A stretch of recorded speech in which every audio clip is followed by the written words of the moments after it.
Welcome to Divine Mantras and Tips for Healthy Life. Hello everyone, good day to all. Today we are going to see Mahamrityunjaya Mantram. It is also known as Rudra Mantra or Triambakam Mantra.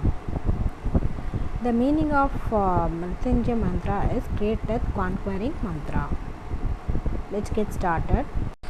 Om Triambakam Yajamahe Sugandhim Pushtivardanam Urvaruga Miva Bandhanat Mrityum Mishamrudat. Om Triambakam Yajamahe Sugandhim Pushtivardanam Urvaruga Miva Bandhanat Mrityum Mishamrudat. Om Triambakam Yajamahe Sugandhim Pushtivardanam Urvaruga Miva Bandhanat Mrityum Mishamrudat. Om Triambakam Yajamahe Sugandhim Pushtivardanam Urvaruga Miva Bandhanat Mrityum Mishamrudat. Om Triambakam Yajamahe Sugandhim Pushtivardanam Urvaruga Miva Bandhanat Mrityum Mishamrudat. Om Triambakam Yajamahe Sugandhim Pushtivardanam Urvaruga Miva Bandhanat Mrityum Mishamrudat. Om Triambakam Yajamahe Sugandhim Pushtivardanam Urvaruga Miva Bandhanat Mrityum Mishamrudat. Om Triambakam Yajamahe Sugandhim Pushtivardanam Urvaruga Miva Bandhanat Mrityum Mishamrudat. Om Triambakam Yajamahe Sugandhim Pushtivardanam Urvaruga Miva Bandhanat Mrityum Mishamrudat. Om Triambakam Yajamahe Sugandhim Pushtivardanam Urvaruga Miva Bandhanat Mrityum Mishamrudat. Om Triambakam Yajamahe Sugandhim Pushtivardanam Urvaruga Miva Bandhanat Mrityum Mishamrudat. Om Triambakam Yajamahe Sugandhim Pushtivardanam Urvaruga Miva Bandhanat Mrityum Mishamrudat. Om Triambakam Yajamahe Sugandhim Pushtivardanam Urvaruga Miva Bandhanat Mrityum Mishamrudat. Om Triambakam Yajamahe Sugandhim Pushtivardanam Urvaruga Miva Bandhanat Mrityum Mishamrudat. Om Triambakam Yajamahe Sugandhim Pushtivardanam Urvaruga Miva Bandhanat Mrityum Mishamrudat. Om Triambakam Yajamahe Sugandhim Pushtivardanam Urvaruga Miva Bandhanat Mrityum Mishamrudat. Om Triambakam Yajamahe Sugandhim Pushtivardanam Urvaruga Miva Bandhanat Mrityum Mishamrudat. Om Triambakam Yajamahe Sugandhim Pushtivardanam Urvaruga Miva Bandhanat Mrityum Mishamrudat. Om Triambakam Yajamahe Sugandhim Pushtivardanam Urvaruga Miva Bandhanat Mrityum Mishamrudat. Om Triambakam Yajamahe Sugandhim Pushtivardanam Urvaruga Miva Bandhanat Mrityum Mishamrudat. Om Triambakam Yajamahe Sugandhim Pushtivardanam Urvaruga Miva Bandhanat Mrityum Mishamrudat. Om Triambakam Yajamahe Sugandhim Pushtivardanam Urvaruga Miva Bandhanat Mrityum Mishamrudat. Om Triambakam Yajamahe Sugandhim Pushtivardanam Urvaruga Miva Bandhanat Mrityum Mishamrudat. ओम त्र्यंबकं यजामहे सुगंधिं पुष्टिवर्धनम् उर्वारुकमिव बन्धनात् मृत्युंमिषामृतात्। ओम त्र्यंबकं यजामहे सुगंधिं पुष्टिवर्धनम् उर्वारुकमिव बन्धनात् मृत्युंमिषामृतात्।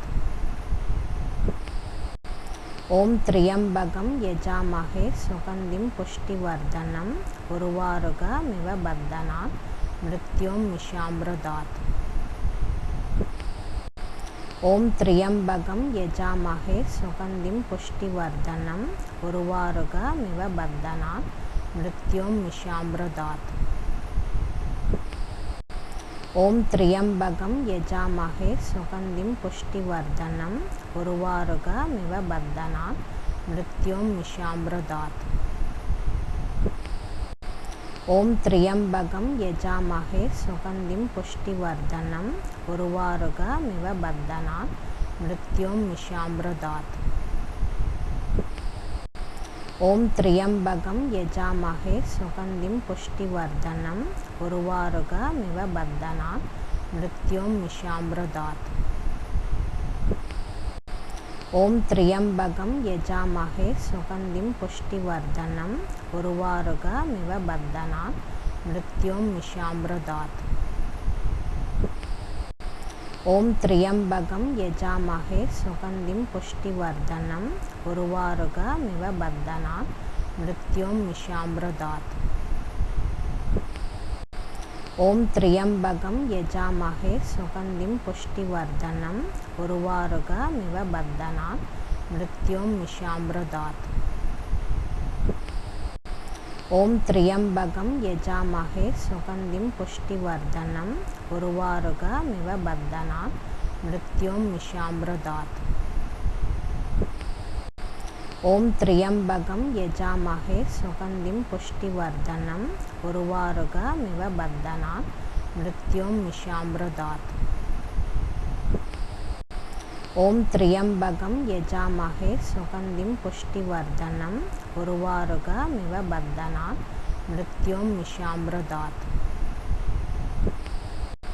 ओम त्र्यंबकं यजामहे सुगंधिं पुष्टिवर्धनम् उर्वारुकमिव बन्धनात् मृत्युंमिषामृतात्।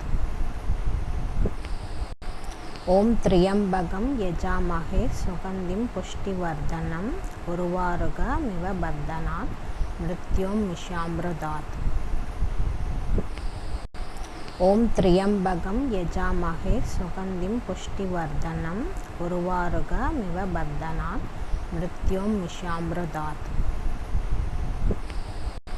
ओम त्र्यंबकं यजामहे सुगंधिं पुष्टिवर्धनम् उर्वारुकमिव बन्धनात् मृत्युंमिषामृतात्। ओम त्र्यंबकं यजामहे सुगंधिं पुष्टिवर्धनम् उर्वारुकमिव बन्धनात् मृत्युंमिषामृतात्।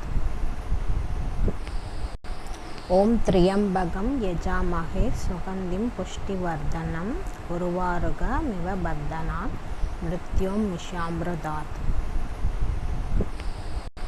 ओम त्र्यंबकं यजामहे सुगंधिं पुष्टिवर्धनम् उर्वारुकमिव बन्धनात् मृत्युंमिषामृतात्। ओम त्र्यंबकं यजामहे सुगंधिं पुष्टिवर्धनम् उर्वारुकमिव बन्धनात् मृत्युंमिषामृतात्। ओम त्र्यंबकं यजामहे सुगंधिं पुष्टिवर्धनम् उर्वारुकमिव बन्धनात् मृत्युंमिषामृतात्। ओम त्र्यंबकं यजामहे सुगंधिं पुष्टिवर्धनम् उर्वारुकमिव बन्धनात् मृत्युंमिषामृतात्। ओम त्र्यंबकं यजामहे सुगंधिं पुष्टिवर्धनम् उर्वारुकमिव बन्धनात् मृत्युंमिषामृतात्। ओम त्र्यंबकं यजामहे सुगंधिं पुष्टिवर्धनम् उर्वारुकमिव बन्धनात् मृत्युंमिषामृतात्। ओम त्र्यंबकं यजामहे सुगंधिं पुष्टिवर्धनम् उर्वारुकमिव बन्धनात् मृत्युर्मुक्षामृतात्।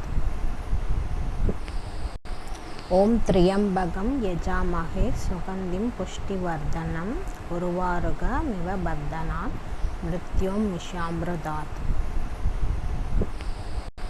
ओम त्र्यंबकं यजामहे सुगंधिं पुष्टिवर्धनम् उर्वारुकमिव बन्धनात् मृत्युर्मुक्षामृतात्। ओम त्र्यंबकं यजामहे सुगंधिं पुष्टिवर्धनम् उर्वारुकमिव बन्धनात् मृत्युर्मुक्षामृतात्। ओम त्र्यंबकं यजामहे सुगंधिं पुष्टिवर्धनम् उर्वारुकमिव बन्धनात् मृत्युर्मुक्षामृतात्। ओम त्र्यंबकं यजामहे सुगंधिं पुष्टिवर्धनम् उर्वारुकमिव बन्धनात् मृत्युर्मुक्षामृतात्। ओम त्र्यंबकं यजामहे सुगंधिं पुष्टिवर्धनम् उर्वारुकमिव बन्धनात् मृत्युर्मुक्षामृतात्। ओम त्र्यंबकं यजामहे सुगंधिं पुष्टिवर्धनम् उर्वारुकमिव बन्धनात् मृत्युर्मुक्षामृतात्। ओम त्र्यंबकं यजामहे सुगंधिं पुष्टिवर्धनम् उर्वारुकमिव बन्धनात् मृत्युर्मुक्षामृतात्। ओम त्र्यंबकं यजामहे सुगंधिं पुष्टिवर्धनम् उर्वारुकमिव बन्धनात् मृत्युर्मुक्षामृतात्।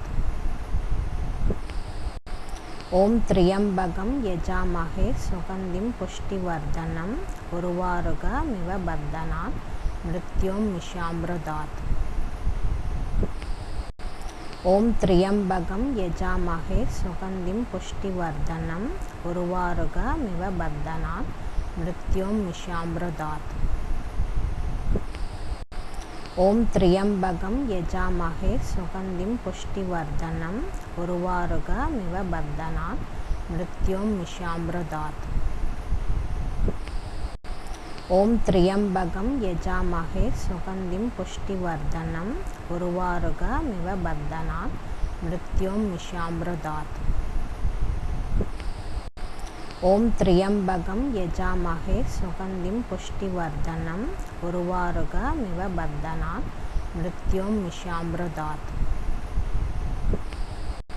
ओम त्र्यंबकं यजामहे सुगंधिं पुष्टिवर्धनम् उर्वारुकमिव बन्धनात् मृत्युर्मुक्षामृतात्।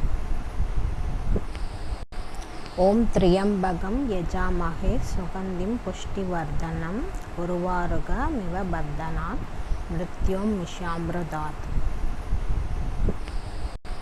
ओम त्र्यंबकं यजामहे सुगंधिं पुष्टिवर्धनम् उर्वारुकमिव बन्धनात् मृत्युर्मुक्षामृतात्। ओम त्र्यंबकं यजामहे सुगंधिं पुष्टिवर्धनम् उर्वारुकमिव बन्धनात् मृत्युर्मुक्षामृतात्। ओम त्र्यंबकं यजामहे सुगंधिं पुष्टिवर्धनम् उर्वारुकमिव बन्धनात् मृत्युर्मुक्षामृतात्। ओम त्र्यंबकं यजामहे सुगंधिं पुष्टिवर्धनम् उर्वारुकमिव बन्धनात् मृत्युर्मुक्षामृतात्। ओम त्र्यंबकं यजामहे सुगंधिं पुष्टिवर्धनम् उर्वारुकमिव बन्धनात् मृत्युर्मुक्षामृतात्।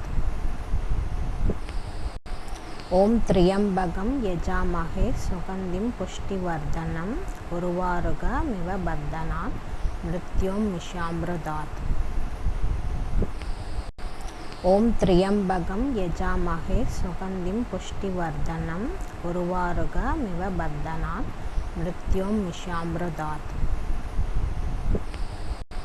ओम त्र्यंबकं यजामहे सुगंधिं पुष्टिवर्धनम् उर्वारुकमिव बन्धनात् मृत्युर्मुक्षामृतात्।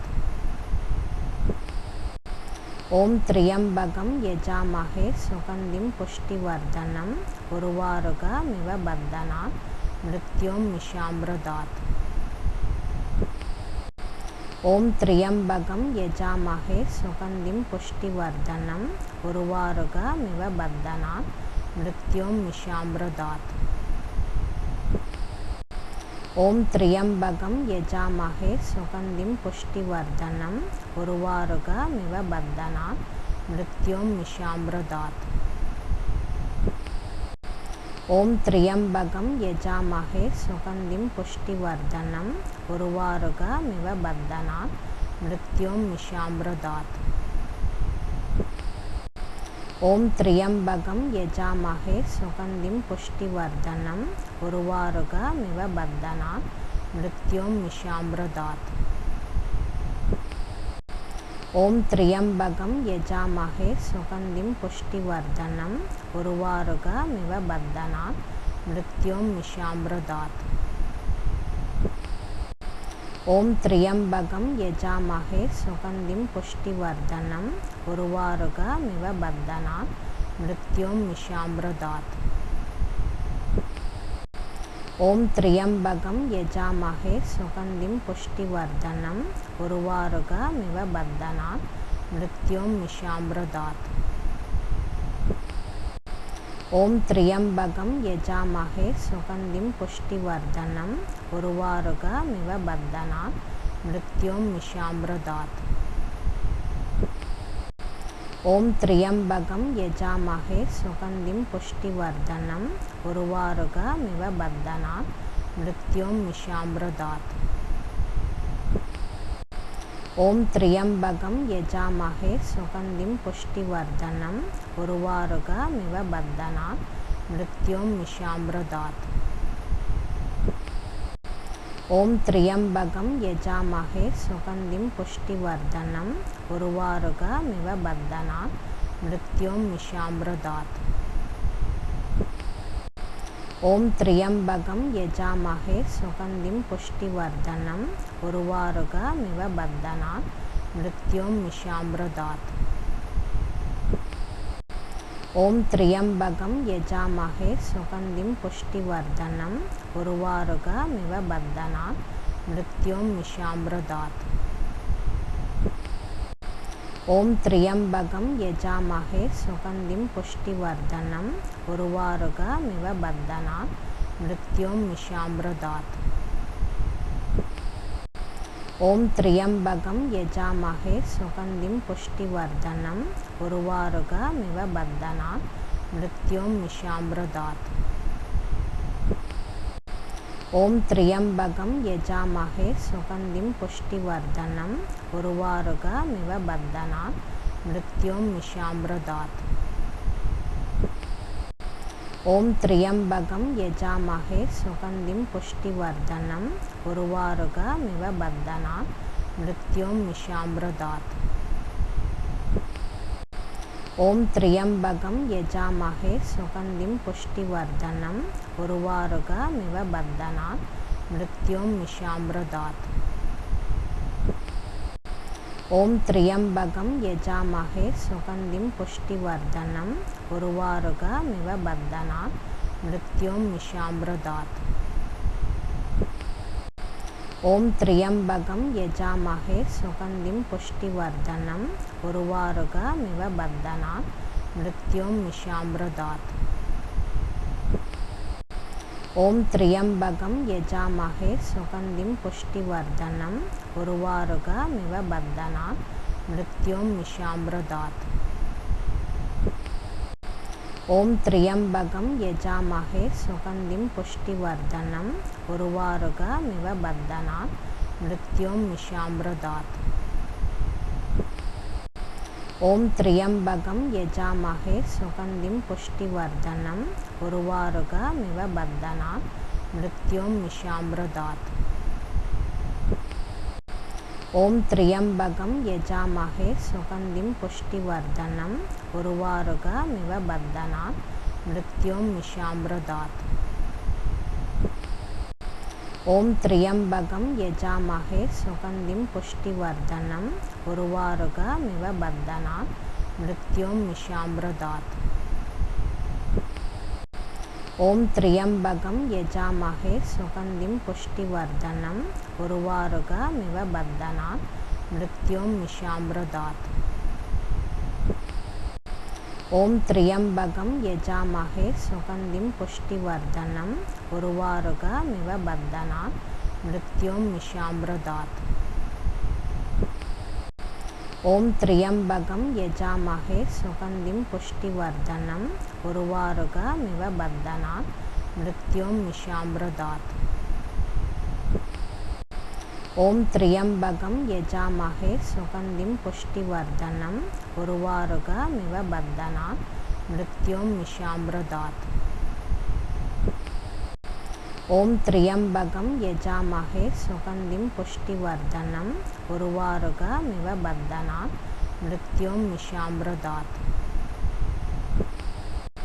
ओम त्र्यंबकं यजामहे सुगंधिं पुष्टिवर्धनम् उर्वारुकमिव बन्धनात् मृत्युर्मुक्षामृतात्।